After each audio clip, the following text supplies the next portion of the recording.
একদিন এক বাংলাদেশি মেয়ে রাস্তা দিয়ে হাঁটছিল। তখন তার চোখ পড়ে একটা চকচকে ইন্ডিয়ান BMW গাড়ির ওপর।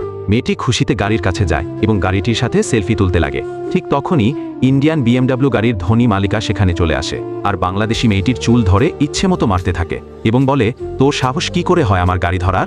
তখন বাংলাদেশি মেয়েটি রাগে দুঃখে চুপচাপ তার বাড়ির দিকে চলে যায়। তখন সে রাস্তায় একটা ভাঙা পুরনো BMW গাড়ি দেখতে পায়। এরপর সে এই গাড়িটি বাড়িতে নিয়ে আসে। তার স্বপ্ন ছিল এই গাড়িটি সে ইন্ডিয়ান মেয়েটির BMW গাড়ির মতো নতুন বানাবে, কিন্তু তার কাছে কোনো টাকা ছিল না।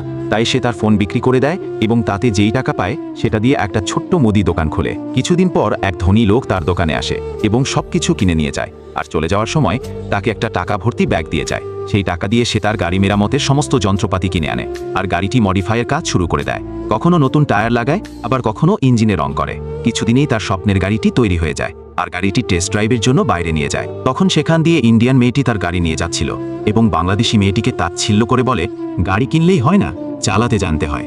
বাংলাদেশি মেয়েটি এই কথা শুনে রেগে যায় আর তাকে রেসের চ্যালেঞ্জ করে। রেস শুরু হয়ে যায়, দুজনেই ঝড়ের বেগে চালাচ্ছে। সিদ্ধান্ত হবে আপনার ভোটে। ইন্ডিয়ানরা কমেন্ট করবে, বাংলাদেশিরা লাইক ও সাবস্ক্রাইব করবে।